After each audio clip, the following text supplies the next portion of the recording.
একবারও কি ভেবে দেখেছেন এই পৃথিবী কত নিষ্ঠুর? এই সন্তান সন্ততি সব একটি মোহ, একটি মায়া, একটি মহব্বত, একটি প্রতারণা। যে বউয়ের জন্য হারাম ইনকাম করেছেন, যে সন্তানদের জন্য হারাম ইনকাম করেছেন, জান দিলেন, রক্ত দিলেন, জীবন দিলেন, সারা রাত কষ্ট করেছেন, দৌড়দৌড়ি করেছেন, যখন মরে গেলেন, যে বাচ্চাটা আপনি করে না নিলে কলিজা ঠান্ডা হয় না, সেই বাচ্চা বলবে, মাকে বলবে, মা বাপের লাশ যে রুমে আছে আমার সেখানে নিও না, আমার ভয় করে। ঠিক কিনা? স্ত্রীও আরো দু একজন লোক না হলে লাশের ঘরে থাকতে পারবে না, তারও ভয় করবে। থাকলে বড় জোর মা থাকতে পারে, বাপ থাকতে পারে। যাকে বিবাহ করার পর অনেক সন্তান আছে, মা বাপকে চোখে দেখতে পারে না, বল কথা মতো মায়ের সাথে কথা বলা বন্ধ করে দেয়। হয়তো কুমিল্লা এরকম নাও থাকতে পারে, বউ নালিশ করছে, মায়ের সাথে কথা কয় না। আবার বলে এই বুড়িটা মরে না কেন? নাউজুবিল্লাহ, নাউজুবিল্লাহ। বুড়িদারে মরার কথা বলতেছো তুমি? তোমার ছোট্টবেলায় যখন তোমার টাইফয়েড হয়েছিল, অসুখ করেছিল, গরিব বাবা, বাড়িতে ল্যাপ নাই, খাতা নাই, তোষক নাই, সেই জায়গায় মা তার কাপড় বিছায় দিয়া বুকের উপরে নিজের শরীরের উষ্ণতা দিয়া বাঁচায় রাখার চেষ্টা করেছে, নিজে না খেয়ে খাওয়াইছে, অসুখ সারে না। মা ওই মুমূর্ষু বাচ্চার স্নানে তার মাথার কাছে বসে তাহাজ্জুদের নামাজ পড়ে কোরআন শরীফ তেলাওয়াত করে, চোখ দিয়া পানি পড়ে, আর বলতে তাকে রব্বুল আলামিন আমার জীবনটারে দিয়ে আমার কলিজার টুকরা সন্তানটারে বাঁচাইয়া দাও। যেই মা নিজের জীবন দিয়া সন্তান বাঁচাইতে চাইলো, সেই সন্তান আজকে বউ পাইয়া মাকে ভুলে যায়, মায়ের সাথে খারাপ ব্যবহার করে। আল্লাহ রাব্বুল আলামিন বলেছেন, মা বাবার সঙ্গে খারাপ ব্যবহার করো না, ভালোবাসায় কথা বলো। ওয়াকুল লাহুমা কাওলান কারীমা, সম্মান সূচক কথা বলো। মা বাবার জন্য দোয়া করো আমার কাছে। কে বলতেছে? আল্লাহ তাআলা বলছেন দোয়া করো আমার কাছে এই ভাষায়, রব্বিরহামহুমা কামা রাব্বায়ানি সাগীরা। পড়েন সবাই, রব্বিরহামহুমা কামা রাব্বায়ানি সাগীরা। আয় আমার রব, আমার মা বাপ যেমনি ছোটবেলায় আমাকে অত্যন্ত যত্ন করে লালন পালন করেছে, আল্লাহ তাআলা তুমি দয়া করে আমার মা বাপকে তোমার রহমতের করে লালন পালন করো। সুবহানাল্লাহ। প্রত্যেক নামাজের পর সকলে এই দোয়া পড়বেন, মনে থাকবে? মনে থাকবে? হযরত আলী বলেছেন, যেখানে ইলম চর্চা হয়, কোরআন আলোচনা হয়, হাদিস আলোচনা হয়, সেটা কোনো সাধারণ জায়গা না, সেটা জান্নাতের টুকরা হয়ে যায়। যেরকম সুবহানাল্লাহ। কাজে বেহেশত থেকে শয়তানের জন্য বাইর করিয়া না দেয়, সতর্ক থাকেন। শয়তান কি চায় যে আপনি সারাক্ষণ শোনেন? কি কোন চায়? চায় না। শয়তানের খপ্পরে পড়েন না, বসেন আর শোনেন। ইমানদার যখন বিপদে জর্জরিত হতে থাকে তখন সে ভেঙে পড়ে না, তখন অন্ধকারের বিপদের অন্ধকার বিদীর্ণ করে আলোর এক প্রভা তার চোখের সামনে উদ্ভাসিত হয়ে ওঠে। সেটা কি? সেটা হলো আল্লাহ রাব্বুল আলামিনের বাণী, ফাইন্না মাআল উসরি ইউসরান, ইন্না মাআল উসরি ইউসরা। আল্লাহ পাক বলেন, জেনে রাখো, দুঃখ এবং কষ্টের সাথে রয়েছে সুযোগ আর সুবিধা, আর অসচ্ছলতার সাথে রয়েছে উদার সচ্ছলতা। জোরে কোন সুবহানাল্লাহ। কাজে ভয় পাওয়ার কারণ নাই, হতাশ হওয়ার কারণ নাই, মন আশায় বুক বেঁধে রাখো। গুনাহ করেছো, হতাশ হয়ো না। যুবকদের গুনাহ করা স্বাভাবিক। ইউনিভার্সিটির ছাত্র, কলেজের ছাত্র, প্রফেসর, শিক্ষক, অফিসার ঘুষ খেয়েছেন, জিনা করা হয়েছে, মদ খাওয়া হয়েছে, মিথ্যা কথা বলা হয়েছে, যাই কিছু করেন না কেন ভয় পাওয়ার কারণ নাই, নিরাশ হওয়ার কোনো দরকার নাই। আল্লাহ পাক ডেকে বলেছেন, কুল ইয়া ইবাদিয়াল্লাযীনা সারাফু আলা আনফুসিহিম লা তাকনাতু মির রাহমাতিল্লাহ। আরে আমার আল্লাহর মতো এত ভালো আর কেউ আছে? এত দরদ আর কারো আছে? আমার আল্লাহ বলেন, ও নবী আপনি শুনায় দেন, হে আল্লাহর বান্দারা, তোমরা যারা নিজেদের উপরে বাড়াবাড়ি করেছো, নিজেদের উপরে জুলুম করেছো, অত্যাচার করেছো, আমি আল্লাহর রহমত থেকে নিরাশ হয়ে যেও না। মানুষ যদি অপরাধ করে, বাপের সাথে অপরাধ করেছে, মায়ের সাথে অপরাধ করেছে, মা বাবা সন্তানের চাইতে এত বড় কল্যাণকামী তো আর কেউ নাই।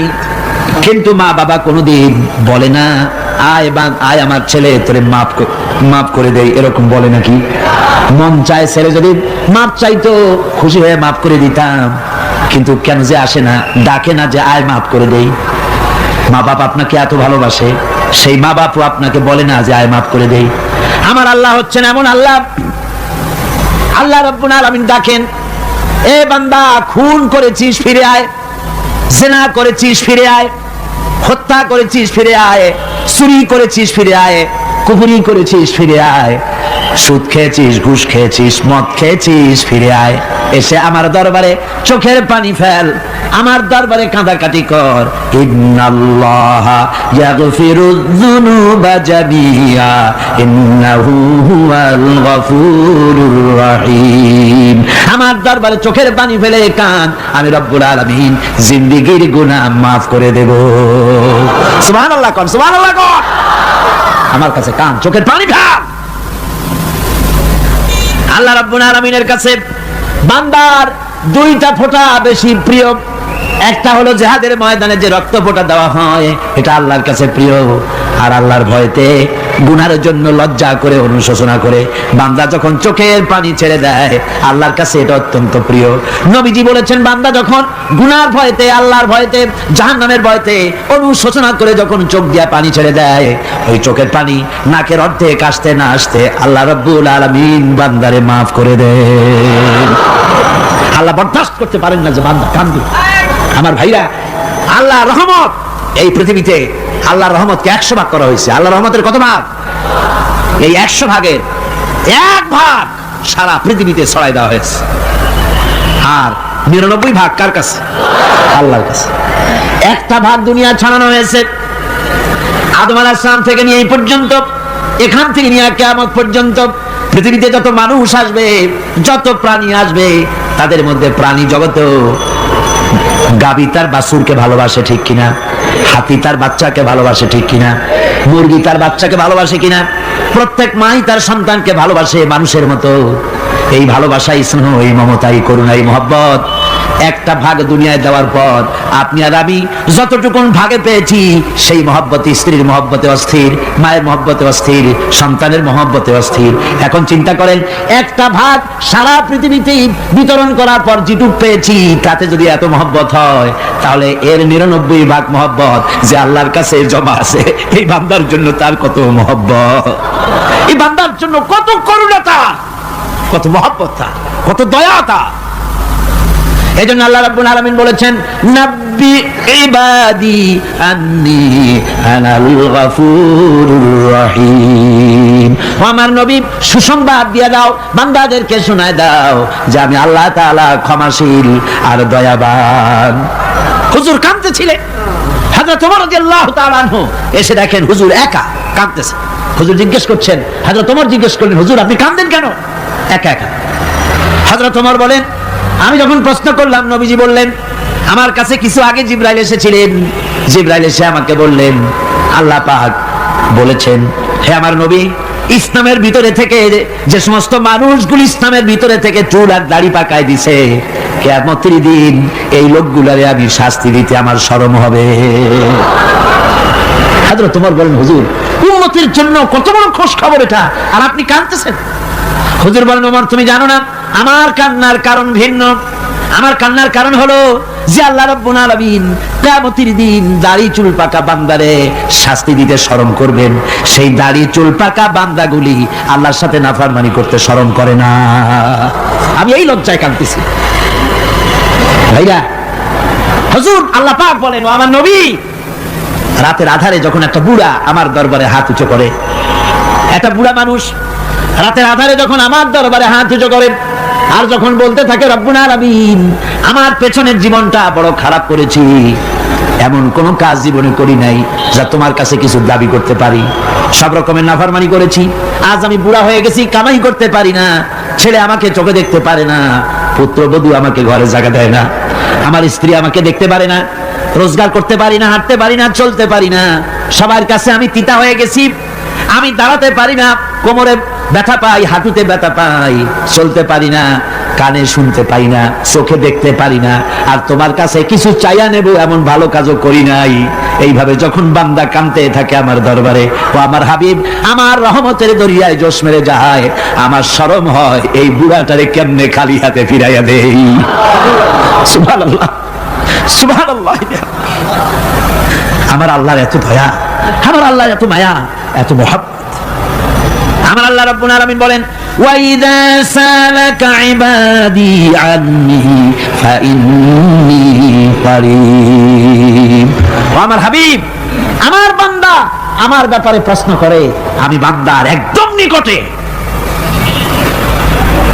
কোরআন শরীফের ভিতরে যত জায়গায় রাসূলকে বলা হয়েছে সুয়ালের কথা, আপনাকে প্রশ্ন করা হয়, আল্লাহ তার জবাব কুল এই কথা বলে জবাব দিয়েছেন। যত জায়গায় সুয়াল এসেছে, যেমন কোরআনে কারীমের মধ্যে আল্লাহ পাক বলেন, ওয়ায়াসআলুনাকা আনিল মাহিদ, মেয়েদের হায়েজ সম্পর্কে জিজ্ঞাসা করা হয়, কুল হিয়া আযা, হে নবী আপনি বলুন। এভাবে করে কুল দিয়ে জবাব দেওয়া হচ্ছে। আবার প্রশ্ন করা হচ্ছে, ওয়ায়াসআলুনাকা আনিল আনফাল, এই গনিমতের মাল সম্পর্কে হুজুর আপনাকে, হে নবী আপনাকে প্রশ্ন করা হয়। আল্লাহ কুল দিয়া জবাব দিলেন, আল্লাহ বলেন আপনি বলেন।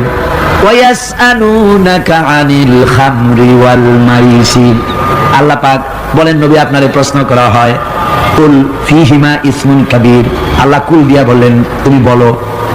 আবার বলা হলো, ওয়ায়াসআলুনাকা আনিল আহিল্লা কুল হিয়া মাওয়াকিতু লিন্নাস, নবী আপনাকে প্রশ্ন করা হয় চাঁদের ক্রমবর্ধমান এবং ক্রমহ্রাস, এই যে বাড়ে আর কমে, পূর্ণিমা হয় অমাবস্যা হয়, কেন হয় আপনি বলুন। কুল, আপনি বলেন এটা আমি অক্ত এবং সময়, বছর আর দিন গণনা করার জন্য পৃথিবীবাসীদের জন্য বিনা পয়সায় একটা ক্যালেন্ডার বানাইয়া আকাশে ঝুলাই রেখেছি। এভাবে যত জায়গায় এসেছে আপনাকে প্রশ্ন করা হয়, তত জায়গায় আল্লাহ জবাব দিয়েছেন কুল আপনি বলেন। গোটা কোরআন শরীফের ভিতরে এই একটি মাত্র জায়গা যেখানে বলা হয়েছে আপনাকে প্রশ্ন করা হয়, আল্লাহ এখানে বলতে পারতেন কুল আপনি বলেন, আল্লাহ তোমাদের নিকটবর্তী, এভাবে জবাব হয় নাই। এটা কায়দাটা হলো এই, আল্লাহ বলতেছেন ওয়াইজা সালাকা ইবাদি, আমার নবী প্রশ্ন তো আমার বান্দারা আমার ব্যাপারে করেছে, এবার আপনার জবাবের কোনো দরকার নাই, প্রশ্ন আমার ব্যাপারে, আমি নিজে জবাব দিয়ে দেই, ফাইন্নী কারীব। ও বান্দা আমার ব্যাপারে প্রশ্ন করেছিস, জবাব আমি দেই, আমি তোর সবচাইতে বেশি নিকটে। সুবহানাল্লাহ, কত নিকটে?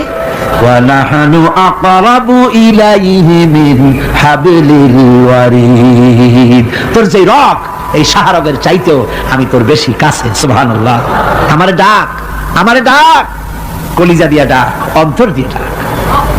মনের থেকে মানুষ যদি ডাকে, মুখের ডাক আর মনের ডাক এক জিনিস নয়। দিল সে जो बात निकलती है असर रखती है पर नहीं मगर ताकते परवाज रखती है, দিল থেকে যে কথা বেরোয় তা প্রভাব বিস্তার করে, ডানা নাই কিন্তু ওড়ার ক্ষমতা রাখে। মনের কথাই ভিন্ন, মন থেকে, দিল থেকে, কলিজা থেকে, অন্তরের গভীর কন্দর থেকে মুহাব্বতের সাথে কেউ যদি একবার বলে আল্লাহ, বলেন আল্লাহ, আল্লাহ, আল্লাহ, আল্লাহ রাব্বুল আলামিন বলেন অন্তরের অন্তঃস্থল থেকে একটি বার যদি বান্দা বলেন আল্লাহ, আল্লাহ বলেন 70 বার সাড়া দিয়া জিজ্ঞেস করি, বান্দা কি চাও, আমি তোমার কাছে আছি। সুবহানাল্লাহ, আমি তোর একদম কাছে, কি চাস বল, বল আমার কাছে। এমন দয়াবান, এমন মেহেরবান, এমন আল্লাহ আমাদের। সে আল্লাহ রাব্বুল আলামিন তিনি বলছেন, وقال ربكم ادعوني استجب لكم, তোমাদের রব বলেছেন আমারে ডাকো, আমি আল্লাহ ডাকের সাড়া দিয়া দেব। সুবহানাল্লাহ, কারে ডাকতে হবে, কারে ডাকতে হবে? এই বিশাল জনসমুদ্র একযোগে চিল্লা এখন কারে ডাকতে হবে? কোন পীর সাহেবকে নয়, আল্লাহর কসম কোন খাজা বাবাকে নয়, ডাকতে হবে কারে? চিল্লা এখন কারে? ওয়াকালা রাব্বুকুম উদউনি, তোমার রব তোমাকে বলতেছে আমারে ডাকো, আস্তাজিব লাকুম, আমারে ডাকবে আমি সাড়া দিয়ে দেব। সুবহানাল্লাহ। আল্লাহকে ডাকেন, কি চাই আপনার বলেন, কি চাই? আল্লাহর কাছে চান, আল্লাহ দিয়ে দিবেন। দেওয়ার জায়গা আল্লাহর কাছে চাইবেন, আল্লাহ দিবেন। দেওয়ার জায়গা, চাওয়ার জায়গা হলো সেজদায় পড়ে যাবেন। আমার ভাইয়েরা, জায়গাটা চিনাই দিলাম। মাজারে যাওয়া লাগবে না, কবরে যাওয়া লাগবে না। 2 রাকাত নামাজ পড়ে সেজদায় পড়ে গিয়া যত বিপদ আছে, মুসিবত আছে, সেজদার মধ্যে চোখের পানি ছেড়ে দেন আর কেন্দে কেন্দে জীবনের কথা বলেন। আল্লাহ রাব্বুল আলামিন আপনার আওয়াজ শুনবেন আর দোয়া কবুল করে নেবেন। কাঁদতে হবে আল্লাহর কাছে। কার কাছে? আল্লাহর কাছে। সুম্মা ইস্তাগফিরুল্লাহ, আর এরপরে সে যদি আমি আল্লাহর কাছে ক্ষমা চাই, ইয়াজিদিল্লাহ গাফুরার রহিমা, সে আমি আল্লাহকে গফুর এবং রহিম হিসাবে পাবে। সুবহানাল্লাহ। আল্লাহকে গফুর এবং রহিম হিসাবে পাওয়া যাবে। সব আল্লাহকে বলতে হবে, গুনাহ মাফ চাইতে হবে। এই জন্য হুজুর সাল্লাল্লাহু আলাইহি ওয়াসাল্লাম দৈনিক 100 বার তওবা করতেন। কোন হাদিসে আছে 70 বার, কোন হাদিসে আছে 100 বার তওবা করতেন। নামাজের পরে তো প্রত্যেক নামাজই পড়তেন হুজুর, সালাম ফিরাতেন আর সাথে সাথে বলতেন আল্লাহু আকবার, আস্তাগফিরুল্লাহ, আস্তাগফিরুল্লাহ, আস্তাগফিরুল্লাহ। মনে থাকবে আপনাদের? মনে থাকবে? সালাম ফিরাইয়া কি বলবেন? না, সালাম ফিরাবার সাথে সাথে বলবেন আল্লাহু আকবার, তারপরে পড়বেন আস্তাগফিরুল্লাহ, আস্তাগফিরুল্লাহ, আস্তাগফিরুল্লাহ। তওবা করবেন, আল্লাহর কাছে সবসময় গুনাহ মাফ চাইতে থাকবেন, বিনীত থাকবেন। আল্লাহকে পাওয়া যাবে, তাকে রহিম হিসেবে পাওয়া যাবে। সুতরাং ঈমান বিল্লাহ, আল্লাহর প্রতি ঈমান আনলে পরে 4 নম্বরের যে উপকারটা হবে সেটা হলো হতাশায় ভুগবে না, নিরাশায় ভুগবে না, আশায় বুক বেঁধে উঠবে, ঈমান মজবুত হবে, আল্লাহর কাছে মানুষ বিনয়ী হয়ে যাবে। এবার 5 নম্বরের উপকার আমি বলছিলাম, ঈমান বিল্লাহ, আল্লাহর প্রতি ঈমান আনলে পরে অসংখ্য উপকার হয়, অসংখ্য বৈশিষ্ট্য আছে। এর 6টা উপকারের কথা আমি বলবো। কয়টা? অসংখ্য উপকারের ভিতরে প্রধান 6টি উপকারের কথা বলবো। এর বললাম কয়টা? 4টা বলেছি। এবার বলো 5ম উপকারের কথা। আল্লাহর প্রতি আপনি পূর্ব পশ্চিমে কতবার মুখ ঘোরালেন, এটাই কিন্তু আপনার আসল সৎ কাজ নয়। আসল সৎ কাজ হলো আল্লাহর প্রতি ঈমান আনা। এই ঈমানের ব্যাপারে 3টা দিন আমরা পার করে দিলাম, এখনো কথা শেষ হয় নাই। আল্লাহর প্রতি ঈমান আনলে পরে যে উপকারটা হবে 5 নম্বরে, সেটা হলো কঠোর এবং কঠিন বিপদের ভিতরে বান্দার ভিতরে অবিচলতা এবং ধৈর্যের সৃষ্টি হয়ে যাবে। আলহামদুলিল্লাহ। কঠিন বিপদ মুসিবত আসলে পরে সে অবিচল থাকবে। সারা দুনিয়ার বিপদ আপদ, শত্রুতা, দুঃখ, কষ্ট, মুসিবত, জুলুম, নির্যাতন সবকিছু পাহাড়ের মতো উঁচু হয়ে তাকে ঘিরে ফেলবে, কিন্তু তাকে এক চুলও নাড়াতে পারবে না। আলহামদুলিল্লাহ। সারা পৃথিবী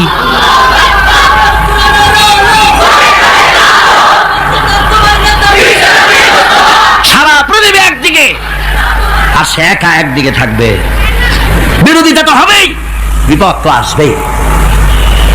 কবি বলতেছেন, সাথে জাকা রহা হ্যায় अज़ल से ता इमरोज, साथे जाका रहा है अज़ल से ता इमरोज, चरागे मुस्तफावी से शरारे बुलहबीस।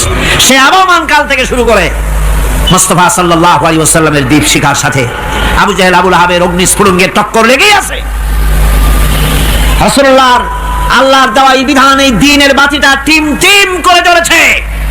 আর গর্কি টর্নেডো হাজার হাজার মাইল বেগে, হেরিকেন এসেছে, গর্কি এসেছে, টর্নেডো এসেছে, টাইফুন এসেছে, কিন্তু এই আলো নিবাইতে পারে নাই। সুবহানাল্লাহ। এই আলো নিবাতে পারে নাই। এই শত্রুতা চিরকালে নিবাতে পারবে না। কারণ হচ্ছে আল্লাহ রাব্বুল আলামিন বলেছেন, ইউরিদুনা লিইউতফিউ নূরাল্লাহি বিআফওয়াহিহিম ওয়াল্লাহু মুতিম্মু নূরিহি ওয়ালাউ কারিহাল কাফিরুন। ওরা চায় মুখের ফু দিয়ে আমার আলোকে নিভিয়ে দেবে, কিন্তু আমি আমার আলোকে পূর্ণতা দান করব। তাতে কাফের বেঈমানদের কলিজায় যত জ্বালা যন্ত্রণা হোক, আমার দিন কেউ মিটাই দিতে পারবে না। সুবহানাল্লাহ। সুতরাং বিপদে অবিচলতা আসবে, সে অটল হবে, মজবুত হবে। কোরআনে কারীম বলতেছে, ওয়া কাযালিকা জাআলনা লিকুল্লি নাবিয়্যিন আদুওয়াম মিনাল মুজরিমিন। এই পৃথিবীতে এমনি করে আমি সকল নবীদের শত্রু বানিয়েছি, সব পাপিষ্ঠ অপরাধীদেরকে। নবীদের সাথে বিরোধিতা করেছে কারা? পাপিষ্ঠরা, অপরাধীরা। আজও খুঁজে দেখেন, আজও ইসলামী আন্দোলনের বিরোধিতা যারা করে সবগুলি কি পাপিষ্ঠ? সত্য কি রাখ? ইসলামী আন্দোলনের বিরোধিতা যারা করে হিসাব করে, চোখ দিয়ে তাকায় দেখেন, খুঁজে দেখেন তাদের নামগুলি। মদখোর, জিনাকার, বদমাশ, চোর, হাইজাকার, বেনামাজি, লুটেরা, মিথ্যাবাদী, সবচাইতে সমাজের নিকৃষ্ট লোকগুলি ইসলামের বিরুদ্ধে করে।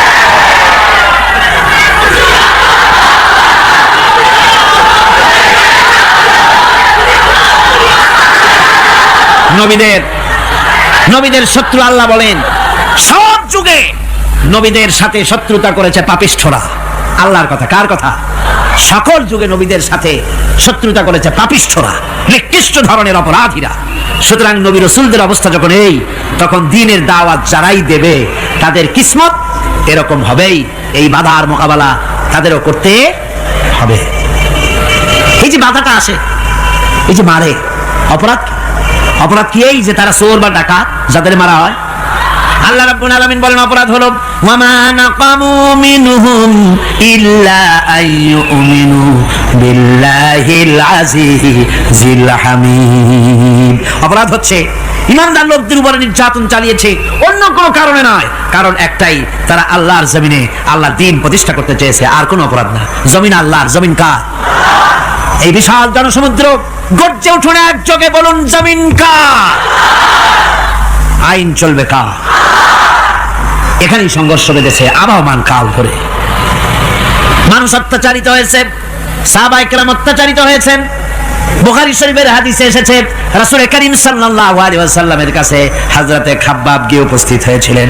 হযরতে খাব্বাব বলেন, হাদিসটা এভাবে লেখা হয়েছে বুখারীতে, ওয়ান খাব্বাব বিন আরিদ রাদিয়াল্লাহু তাআলা আনহু قال شكونا إلى رسول الله صلى الله عليه وسلم وهو متوسد بردة له في ظل الكعبة। রাসূলুল্লাহর কাছে গেলাম, কাবা শরীফের কাছে গিয়ে দেখি নবীজি একটা চাদর গায়ে দিয়ে তিনি আরাম ফরমাচ্ছিলেন কাবা শরীফের ছায়ায়। সেখানে গিয়ে বললাম, আলা তাস্তানসিরু লানা আলা তাদউ লানা ইয়া রাসূলুল্লাহ, হে আল্লাহর রাসূল, আপনি কি আমাদের জন্য আল্লাহর কাছে দোয়া চাইবেন না? আপনি কি আল্লাহর কাছে আমাদের জন্য সাহায্য চাইবেন না? আমাদের লোকগুলিকে, মুসলমানগুলিকে মারতে মারতে তো শেষ করে ফেলে দিল।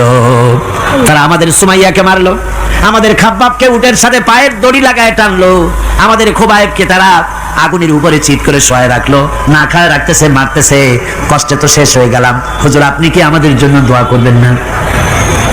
হাদিস শরীফে এসেছে নবীজি উঠে বসলেন সোজা হয়ে। নবীজি বলেন, ও আমার সাহাবী, ও খাব্বাব, শোনো, তোমাদের আগে এই পৃথিবীতে যারা দ্বীনের দাওয়াত দিতে এসেছিলেন তাদেরকে সমকালীন রাষ্ট্রশক্তি, সমাজ শক্তি তাদেরকে ধরতো। ফায়ুখাজুর রাজুলো, তাদেরকে তারা ধরতো। ফায়ুহফারু লাহু ফিল আরদ, আর তার জন্য জমিনের ভিতরে কবর বানাইতো। ওই কবর ফায়ুজালু ফিহা, ওই কবরের ভিতরে তাকে কোমর পর্যন্ত গেড়ে দিত। সুম্মা ইউতা বিল মানশার, এরপরে করাত আনতো। ফায়ুদাউ আলা রাসিহি, এরপরে ওই করাত তার মাথার উপরে রাখতো। ফায়ুজালু নিসফাইন, এরপরে করাত দিয়া চিরে জীবিত মানুষটারে দ্বিখণ্ডিত করে ফেলে দিত। মা ইয়াসুদ্দুহু যালিকা আন দীনিহি। ও আমার খাব্বাব, এত কষ্ট দেওয়ার পরেও সেই যুগের কোন মুসলমানকে, দ্বীনের দায়ীদেরকে আল্লাহর দ্বীন থেকে এক চুলো তারা সরাই দিতে পারে নাই, এক চুলো সরাতে পারে নাই। ওয়াল্লাহি, ও খাব্বাব, আমি আমার আল্লাহর নামে কসম করে বলছি, লা ইউতাম্মান্নাল্লাহু হাযাল আমরা হাত্তা ইয়াসিরা আর-রাকিবু মিন সানা ইলা হাযরামাউত। আমি কসম করে বলি, আল্লাহ রাব্বুল আলামিনের এই সানা থেকে হাযরামাউত পর্যন্ত লোকেরা যাতায়াত করবে, সুন্দরী রমণীরা গমন করবে, সদাগরেরা যাতায়াত করবে, টাকা নিয়ে পয়সা নিয়ে যাতায়াত করবে। তাদের মনের মধ্যে লুটের ভয়, টাকার ভয়, চুরির ভয়, ডাকাতির ভয়, জেনার ভয়, হত্যার ভয়, ধর্ষণের ভয়, কোনো ভয় থাকবে না। লা ইয়াখাফু ইল্লাল্লাহ, আল্লাহ ছাড়া কোনো ভয় থাকবে না। এমন একটা সমাজ, এমন একটা সময় আসবে। ওয়ালাকিন্নাকুম তাস্তাজিলুন, অথচ খুব তাড়াহুড়ো তোমরা করতেছো। তাড়াহুড়ো করো না, সময় আসবে ইনশাআল্লাহ। আর সে সময় আসছিল মদিনায়, আসে নাই? আসে নাই? সুতরাং আজও চট্টগ্রামের এই বিশাল জনসমুদ্রকে বলতে চাই, নির্যাতন, স্বৈরাচার, জুলুম, অত্যাচার, হত্যাকাণ্ড যা কিছু ঘটতেছে, ধৈর্য ধরুন, আন্দোলনে শরীক হন, জান বাজি রাখুন। এ বাংলাদেশেও আগামী যে পার্লামেন্ট হবে, আগামী জাতীয় নির্বাচনে যে পার্লামেন্ট তৈরি হবে, ইনশাআল্লাহ সেই পার্লামেন্ট হবে কোরআনের পার্লামেন্ট ইনশাআল্লাহ।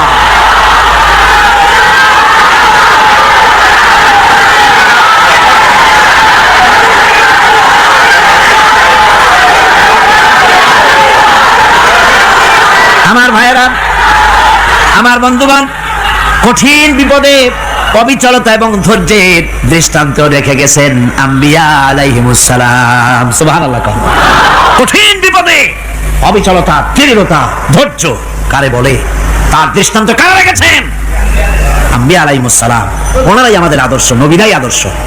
সাহাবায়ে কেরাম রিদওয়ানুল্লাহ তাআলা আলাইহিম আজমাইন আমাদের আদর্শ। ভাইরা আমার, মুসা আলাইহিস সালামকে ফেরাউন যখন ঘিরে ফেলে দিল, কোরআনের সব কথা গল্প গুজবার ইতিহাসের জন্য লেখা হয় নাই।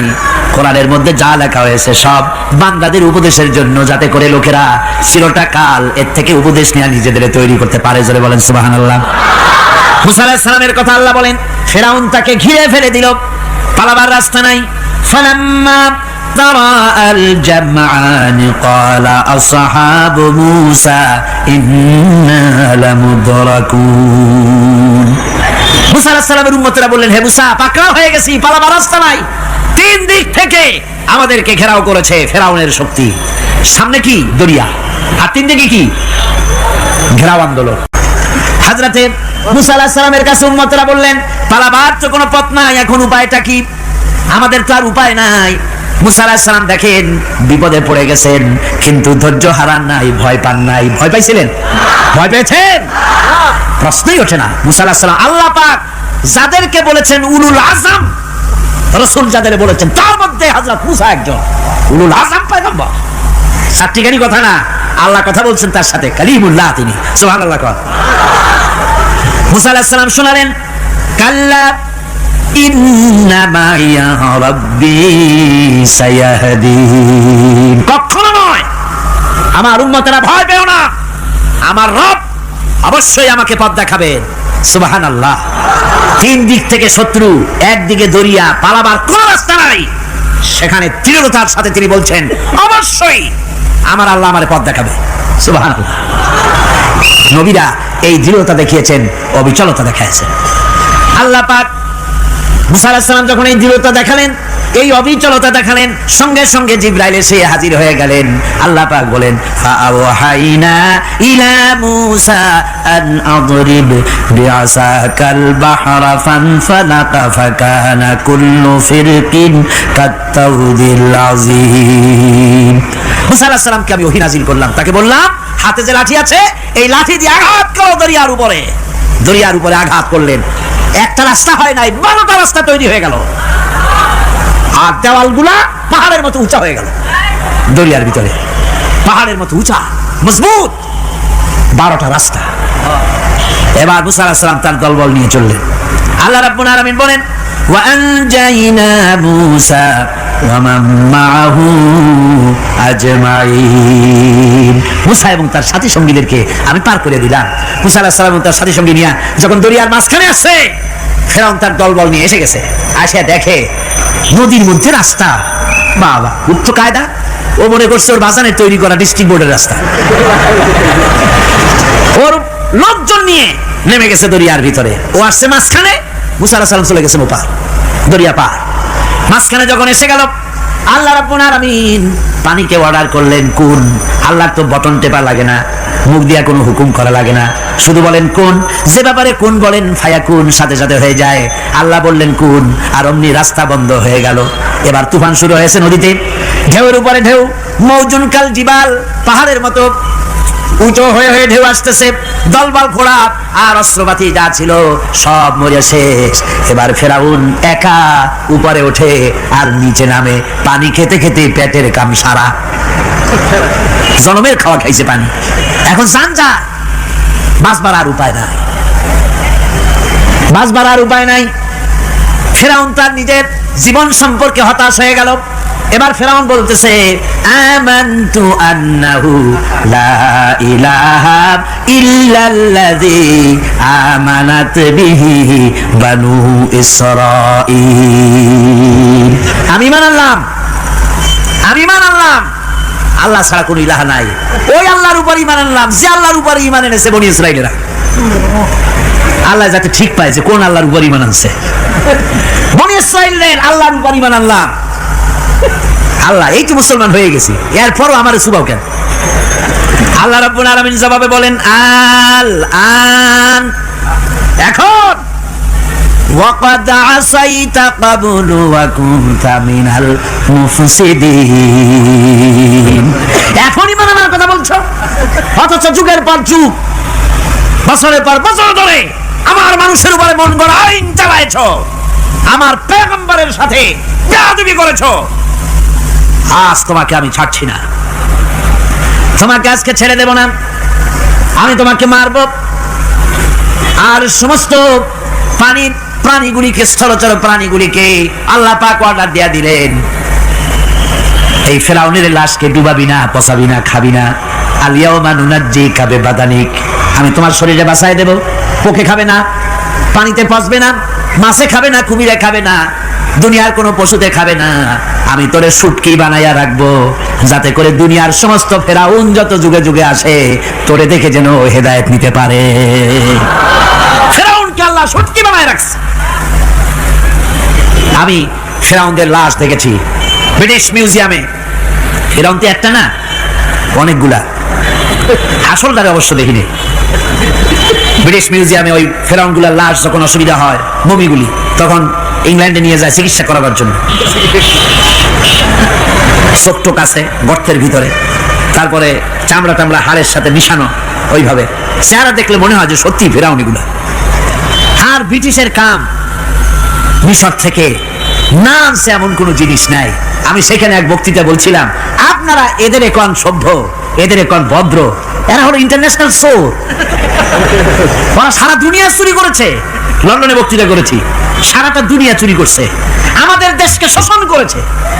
এই বিশাল ভূভাগকে শোষণ করে ইংল্যান্ডের দ্বীপটাকে তারা সাজাইছে।